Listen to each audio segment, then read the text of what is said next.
through non-designated accounts alongside irregular payments to private entities.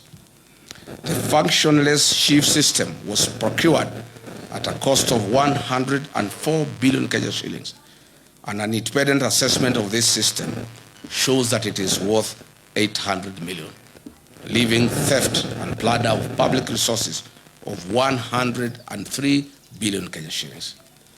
SHA makes a loss of 6 billion shillings a month. Hospitals and faith-based organizations and counties are owed 105 billion to date. As I've said before, SHA is insolvent and everybody knows it. On the affordable housing program, the Office of the Auditor General flagged legal and operational risks regarding fund utilization, including untraceable international development loans, low fund absorption, and missing land ownership documentation for ongoing projects.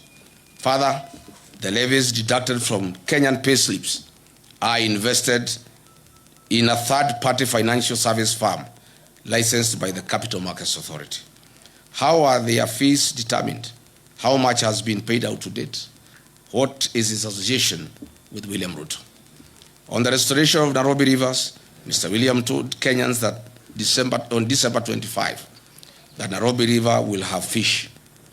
Can members of the press visit this river tomorrow and bring us one piece of fish? This government committed itself to protecting public assets, strengthening governance, eliminating corruption, and ensuring that public resources would be managed solely in the interest of the people of Kenya. It promised a government founded on transparency, accountability, and prudent stewardship of national resources. On the divestiture of the Kenya pipeline, has Kenya surrendered its ownership and control to a neighboring country? What was the rationale of forcing Kenyan state corporations to invest public funds in a public entity? Who is the mysterious lead transaction advisor, stroke investment banker that was the face of the IPO?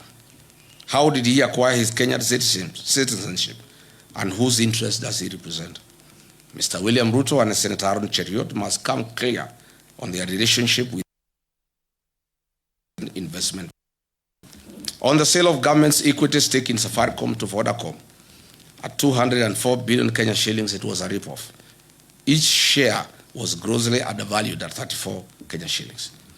Why didn't William Ruto allow the use of an open price discovery, or even better, allow a regulated cooperative and Saccos fraternity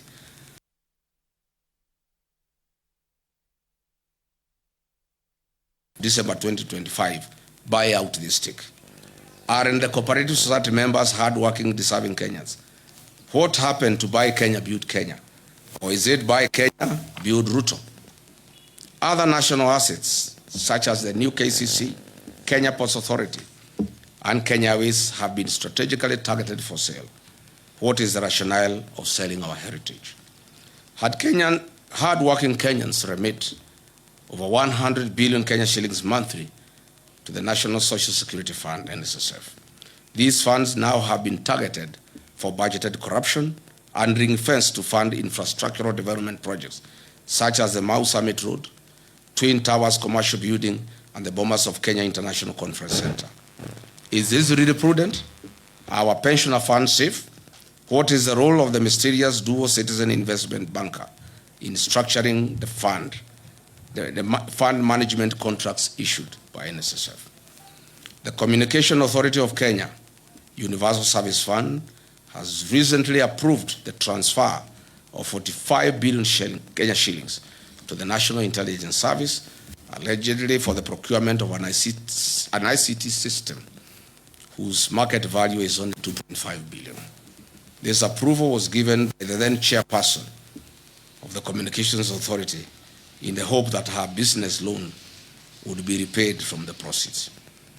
As explained earlier, China Road and Bridge Company, CRBC from China, is the major conveyor of corruption in Kenya and is the recipient of projects worth 1.2 trillion, namely the Naivasha, Malaba, SGR, Mombasa SGR, JKI modernization projects,